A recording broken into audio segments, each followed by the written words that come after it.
menjadi seorang ibu tuh harus menjadi seorang yang pintar berarti Mbak. Iya. Iya, karena ketika menjadi sebuah sekolah untuk anak-anaknya, dia harus mampu mendampingi anak-anaknya dalam segala hal gitu ya. Nah, kita tahu bahwasanya perempuan itu, nafkah perempuan itu ketika belum menikah kepada ayahnya begitu ya Iya. kewajibannya. Ketika sudah menikah kewajibannya kepada suaminya Suaminya. gitu. Jadi memilih pasangan yang baik tentunya ketika kita ingin membangun sebuah mahligai rumah tangga ya yang diniatkan karena ibadah kepada Allah, ya kita harus cari teman hidup yang memang punya niatan yang sama ya. Yang harus kita bangun adalah tadi contoh keteladanan baik dari orang tua, kemudian juga sistem yang dibangun oleh pendidikan itu sendiri dan juga ayah. Jadi ayah, ibu bersahabat dengan Quran, insya Allah juga anak-anak juga akan pasti bersahabat dengan Quran, iya, insya Allah, amin amin, iya.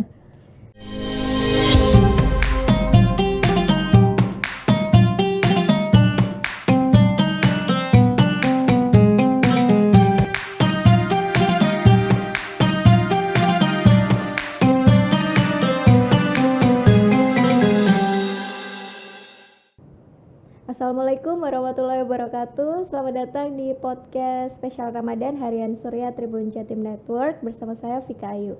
Tribuners, di episode kali ini kita akan berbincang tentang sosok ibu sebagai madrasah pertama dan utama untuk keluarganya.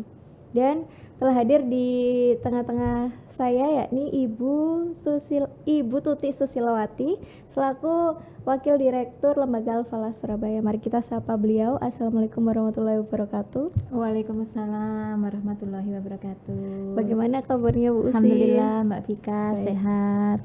Nah ini Bu, saya mau tanya tadi Bu, sosok ibu sebagai madrasah pertama untuk keluarganya, bagaimana ini Bu?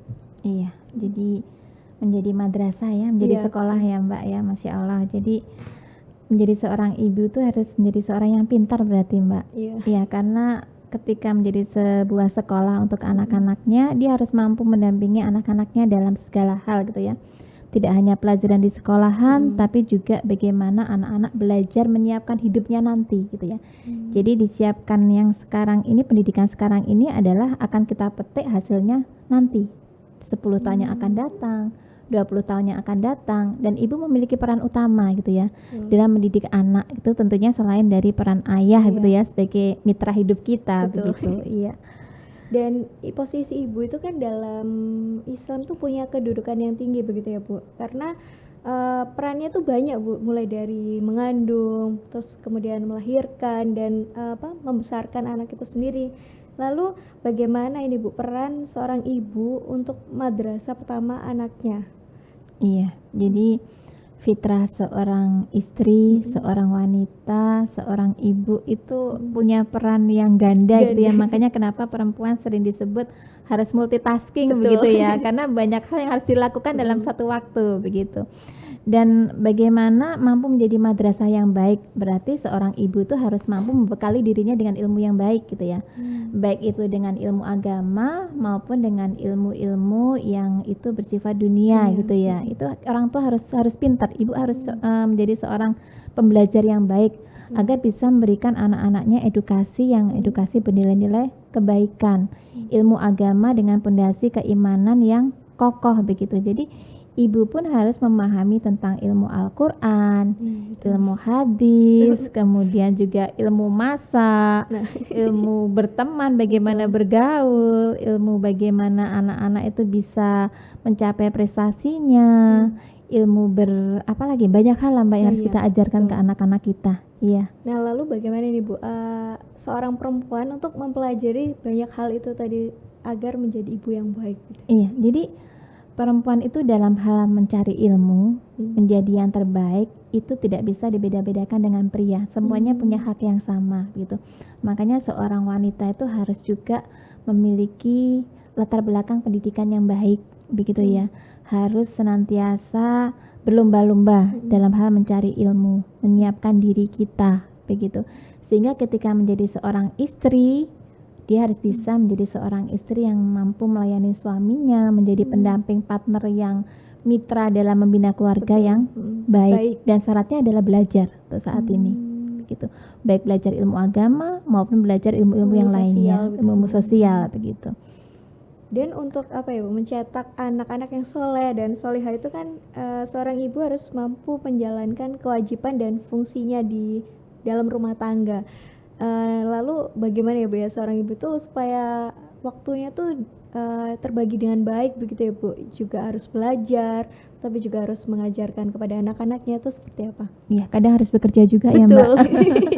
Iya betul. Jadi ibu ini harus mampu membagi waktunya ya. Kapan untuk keluarga, kapan untuk dirinya sendiri, karena seorang wanita juga punya hak atas dirinya sendiri gitu ya. Kapan untuk suaminya dan kapan untuk masyarakat gitu ya. Jadi kita harus pintar-pintar memilah itu, apalagi untuk wanita-wanita yang memilih jalan hidupnya sebagai wanita karir begitu ya. Jadi memang sebenarnya fitrah wanita dalam Islam itu adalah di rumah gitu ya. Sebaik-baik perempuan tuh ada di rumahnya. Makanya kenapa kewajiban sholat untuk ke masjid itu adalah diperuntukkan pria, bukan untuk wanita gitu ya, agar wanita itu kembali ke rumahnya, bagaimana menjaga anak-anaknya, mendidik anak-anaknya, melayani suaminya dan mengurus rumah tangganya begitu. Tapi ada satu sisi peran di mana wanita itu juga memiliki peran dalam masyarakat gitu ya. Ada hal yang bisa dilakukan di masyarakat yang membawa kebaikan. Misalkan nih dengan kita berkarir, menjadi seorang guru juga bermanfaat untuk anak-anak. Misalkan kita mengajarkan ilmu tentang fikih kewanitaan gitu ya. Kalau diajarkan oleh ustadz, mungkin anak-anak gadis malu-malu untuk tanya gitu ya. Tapi ketika itu diajarkan oleh seorang guru, ustadzah, begitu anak-anak akan lebih tahu apa yang secara kontekstualnya begitu.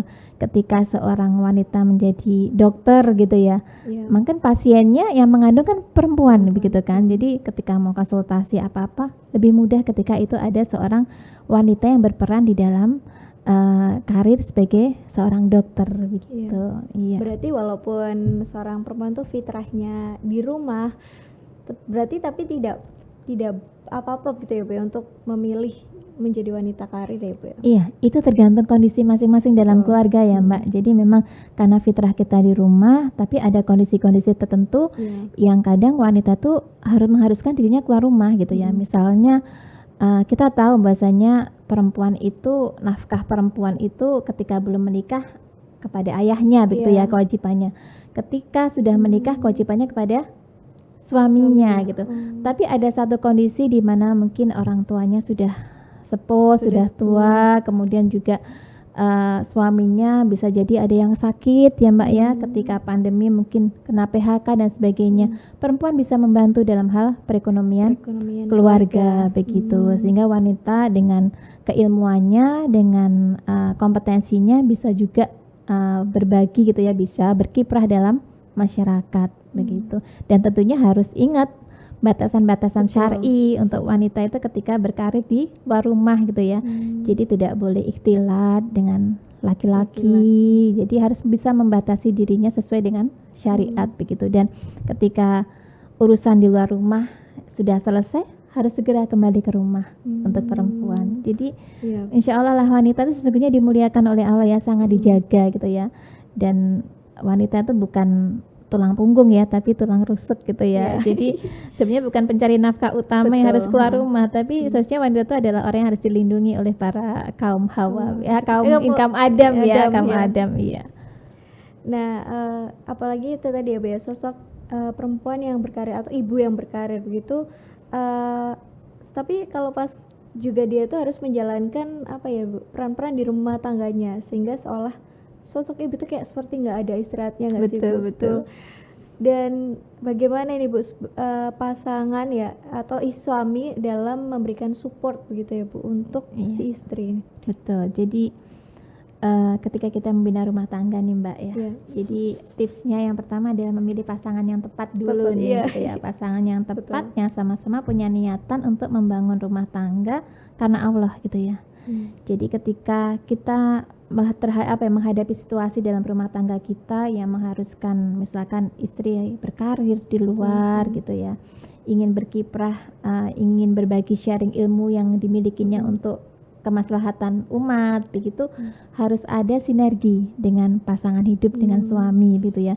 Bagaimana nanti mengelola rumah tangganya. Jadi kuncinya adalah sinergi antara suami dan istri begitu, dan juga anak-anak harus diberikan pengertian gitu. Bahwasanya ibunya keluar rumah bukan untuk hal yang tidak berguna, tapi untuk hal yang bermanfaat gitu ya. Dan sektor-sektor untuk wanita kan memang sesungguhnya sangat luas, tapi harus ada batasan-batasan syariat di dalamnya begitu. Ya. Tadi Ibu membahas soal pasangan yang baik nih Bu. Saya tertarik dengan hal tersebut, bagaimana kami nih Bu yang masih single-single begitu gitu untuk mencari pasangan yang baik yang pada akhirnya tuh bisa menjadi ini Bu, partner yang baik dalam rumah tangga itu Bu, sehingga sebagai ibu pun peran sebagai madrasah pertama anaknya tuh juga terwujud gitu. Iya, jadi memilih pasangan pertanyaan pribadi nih Mbak Vika. Jadi memilih pasangan yang baik tentunya ketika kita ingin membangun sebuah mahligai rumah tangga ya yang diniatkan karena ibadah kepada Allah, ya kita harus cari teman hidup yang memang punya niatan yang sama ya. Jadi ketika masih sama-sama single adalah orang-orang yang taat gitu, yang sama-sama taat kepada Allah gitu ya, orang-orang yang rajin untuk beribadah, menuntut ilmu di jalannya Allah gitu. Dan yakinlah Mbak Vika, kalau kita saat ini menjadikan diri kita baik ya, nanti Allah pasti akan pertemukan kita dengan orang-orang yang baik, dengan jodoh yang baik gitu ya. Jadi sekarang ilmunya adalah ilmu memantaskan diri sobat semua. Jadi kalau kita memantaskan diri jadi wanita yang baik, wanita yang taat, yang salihah, insya Allah Allah pun akan jadikan pasangan kita adalah pasangan yang salih begitu. Benar itu Bu, karena kan pasangan itu katanya kan cerminan dari kita sendiri. Berarti kalau kitanya baik itu insya Allah kan jodohnya juga baik gitu. Jadi sekarang harus belajar untuk menjadi sosok yang baik gitu ya, agar nanti insya Allah kalau pertemukan dengan orang-orang yang baik untuk kita. Amin ya Allah. Ini Bu, saya ada satu kalimat yang menarik nih Bu. Meskipun ibu itu adalah madrasah pertama anaknya, tapi ayah itu adalah kepala sekolahnya. Apakah benar Bu seperti itu? Iya benar Mbak, jadi benar banget itu. Jadi memang ibu yang memiliki peran ya, mungkin lebih banyak waktu dengan anak dibandingkan ayah begitu ya. Jadi mungkin 24 jam itu bisa bersama dengan ibu, tapi ayah ada kewajiban ayah harus mencari nafkah keluar meninggalkan keluarganya begitu. Di sini ibu adalah perannya sebagai mendidik anak tentang nilai-nilai agama, nilai-nilai sosial, kemudian juga nilai-nilai kehidupan dan banyak hal yang harus diajarkan kepada anak-anak kita gitu ya, menemani tumbuh kembang anak begitu. Dan semuanya ini harus dijalankan oleh seorang ibu dan dibekali dengan ilmu yang baik tentunya. Kemudian bagaimana seorang ayah, kenapa dia harus jadi kepala sekolah gitu ya, karena ayah itu adalah pemimpin ya. Jadi fitrahnya seorang ayah itu adalah pemimpin, qawwam dalam sebuah rumah tangga gitu. Ayah yang nanti akan mengajarkan anak-anak kita ilmu-ilmu tentang kepemimpinan, leadership betul. Jadi ayah yang nanti akan mengajarkan kepada anak-anak tentang ilmu bagaimana bertanggung jawab, mengambil keputusan, decision maker, ketegasan itu ada pada diri ayah, bukan ada pada diri ibu.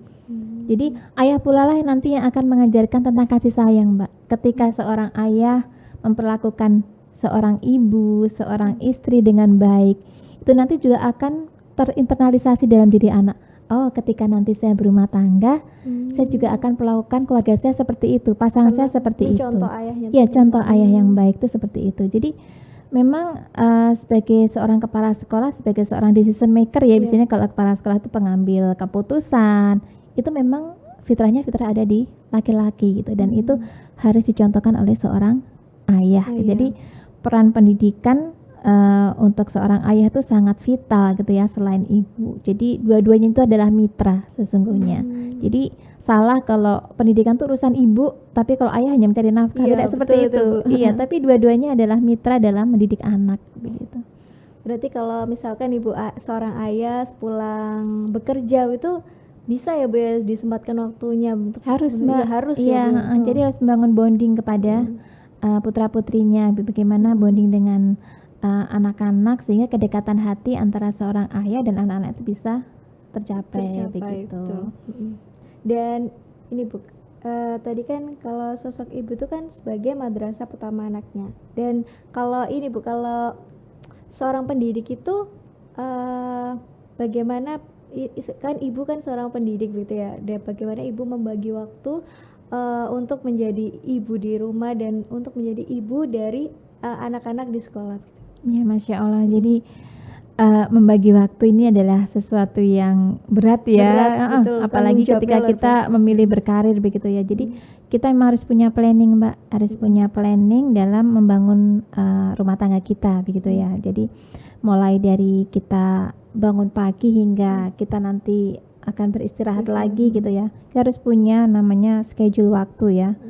Dan yang utama adalah tentunya adalah keluarga gitu ya. Jadi prioritas utama kita adalah keluarga. Jadi keluarga diutamakan semuanya, baru setelah itu kita berkarir. Jadi jangan sampai karir ini menjadi penghalang kita untuk kita itu meraih pahala di rumah kita. Jadi urusan anak, urusan suami itu menjadi skala prioritas untuk seorang wanita. Baru setelah itu kita akan menjihadkan diri kita di jalan Allah dengan melalui karir ini gitu ya. Iya. Dan ini Bu, misalkan contoh kasusnya Bu, suami dan istri itu sama-sama bekerja. Lalu bagaimana agar peran perempuan atau ibu itu tadi sebagai madrasah pertama itu dapat terwujud Bu? Iya. Tentunya ya untuk saat ini kita punya mitra sekolah gitu ya Mbak ya. Oh, iya. Ya, punya mitra sekolah yang bisa menjadi partner kita dalam memberikan edukasi kepada anak-anak gitu ya. Untuk pendidikan-pendidikan yang bersifat tentang budi pekerti, tentang nilai-nilai akidah akhlak, kemudian tentang keempati sosial gitu, bisa diajarkan oleh orang tua di rumah, didampingi oleh orang tua di rumah gitu ya. Untuk ilmu-ilmu yang bersifat kognisi, bersifat life skill, itu ada mitra kita sekolah yang bisa memberikan ilmu-ilmu secara komprehensif kepada anak-anak kita. Sehingga ketika menjadi orang tua kita harus menjalin sinergi yang baik dengan sekolah begitu ya, di mana anak kita menuntut ilmu begitu. Dan seorang ibu memang apalagi di masa pandemi kemarin ya Mbak, ibu mau nggak mau harus pinter gitu, harus bisa segala hal gitu yang selama ini dikerjakan oleh guru di sekolah, ternyata seorang ibu tuh harus bisa mendampingin anaknya ngerjakan tugas-tugas gitu. Jadi iya, jadi intinya seorang wanita itu harus menjadi seorang wanita yang cerdas gitu ya, yang pandai dalam segala hal gitu ya. Kita harus multitasking sehingga bisa menjadi madrasah utama untuk anak-anak kita. Betul. Dan yang pertanyaan terakhir nih Bu, Al-Quran bisa menjadi jalan untuk mengokohkan kehidupan keluarga, dan dalam saat momen Ramadan ini Bu, bisa menjadi momentum untuk mengajarkan anak-anak ini untuk Bu ya, lebih sering membaca Al-Quran, lebih berbuat hal-hal yang baik begitu. Itu bagaimana memanfaatkan momen Ramadan ini Bu? Iya, jadi momen Ramadan itu memang momentum ya, momentum di mana Allah itu membuka seluas-luasnya amal kebaikan buat kita yang dinilai dengan pahala yang berkali-kali lipat begitu ya. Dan itu dengan semakin kita itu menjalankan kebaikan, ibadah-ibadah, maka Allah akan tambahkan lipatan-lipatan pahala-pahala tadi begitu. Salah satunya adalah dengan membaca Al-Quran begitu ya. Jadi membaca Al-Quran itu bukan hanya kita semangat ketika di bulan Ramadan, tapi sesungguhnya harus menjadi pembiasaan kita dari hari ke hari gitu ya.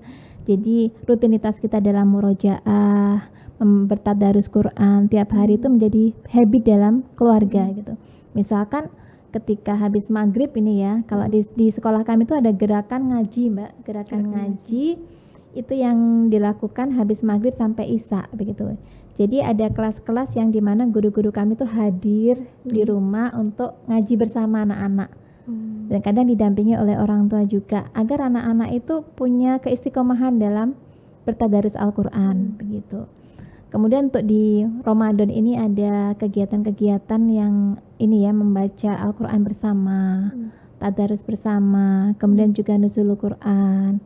Dan ketika di rumah orang tua juga diminta untuk mendampingi anak-anaknya memberikan laporan. Oh, ada laporan. Iya, ada laporan. Iya, kemudian juga sebagai orang tua sendiri ya, tips untuk orang tua juga harus memberikan contoh Mbak.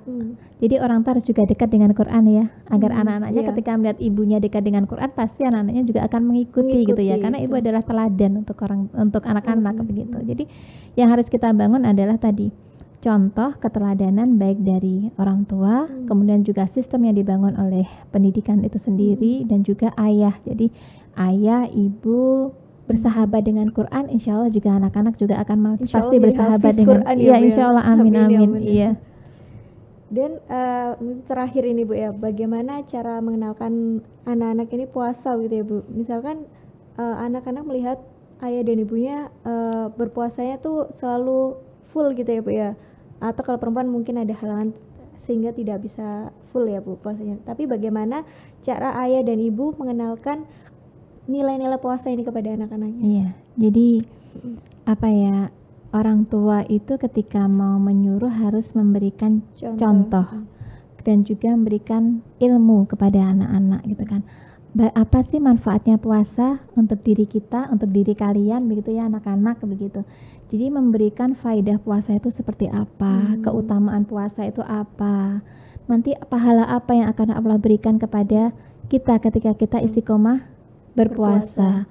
Kemudian juga mencontohkan puasa yang baik, yang benar kepada anak-anak kita gitu ya. Jadi ketika mulai bangun sahur, berdoa, meniatkan diri gitu ya. Ketika habis sholat tarawih meniatkan diri untuk berpuasa.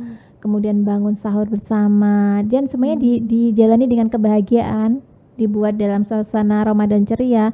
Insya Allah anak-anak akan termotivasi untuk puasa. Mereka penuh dan menantikan, senantiasa menantikan, karena harus disampaikan kepada anak-anak apa yang kita lakukan di bulan Ramadan ini akan bernilai pahala dan dilipat gandakan oleh Allah gitu. Dan kesempatan ini jangan disia-siakan karena kita nggak tahu umur kita. Iya, belum tentu bertemu. Iya, belum tentu bertemu. Jadi ketika event Ramadan datang, luar biasa ya, hal yang sangat kita tunggu-tunggu untuk seluruh keluarga lah gitu ya, untuk keluarga muslim.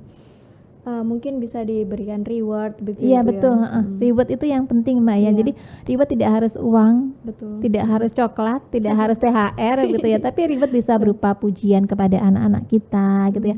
Hebat nak, subhanallah, masya Allah, kalian sudah menjadi anak-anak yang solih-solihah. Itu anak-anak seneng. Jadi apa ya, pujian-pujian, belayan-belayan kepada anak-anak kita, apresiasi karena mereka sudah mampu berpuasa. Itu harus sering kita obrol saja ke anak-anak kita. Insya Allah mereka akan termotivasi. Ya betul itu Bu, saya setuju. Jadi kadang ada orang tua yang mungkin nanti kalau ngaji dikasih THR, tapi kita nggak perlu seperti itu gitu. Jadi memang dengan reward-reward, pujian-pujian, dorongan, motivasi itu akan insya Allah mampu ya membawa anak-anak kita istiqomah dalam menjalankan puasa. Amin. Iya. Nah Tribuners, yang bisa saya rangkum dari diskusi saya dengan Bu Usi bahwa ibu sebagai madrasah pertama untuk anak-anaknya begini, harus dituntut sebagai sosok yang pintar gitu. Iya, berilmu. Betul, harus pintar dan dibekali dengan ilmu-ilmu agama, ilmu sosial dan ilmu lainnya, sehingga anak-anak pun nanti akan meneladani sikap-sikap ibunya dan juga tidak lepas dari peran ayah, karena ayah juga sebagai kepala sekolah di keluarganya, sehingga ayah pun berperan untuk mengajarkan leadership, kepemimpinan kepada anak-anaknya, sehingga keluarga dapat menjadi keluarga yang baik begitu ya Bu. Dan keluarga yang tangguh pastinya. Betul, ya. Keluarga yang tangguh, sehingga anak-anaknya akan menjadi anak-anak yang muslim yang baik gitu, yang berakidah, beradab dan beriman. Terima kasih Bu Usi sudah mau berkenan hadir di Harian Surya. Semoga bermanfaat Mbak Vika ya. Semoga bermanfaat untuk para Tribuners. Sampai jumpa di bincang-bincang kita selanjutnya. Assalamualaikum warahmatullahi wabarakatuh. Waalaikumsalam warahmatullahi wabarakatuh.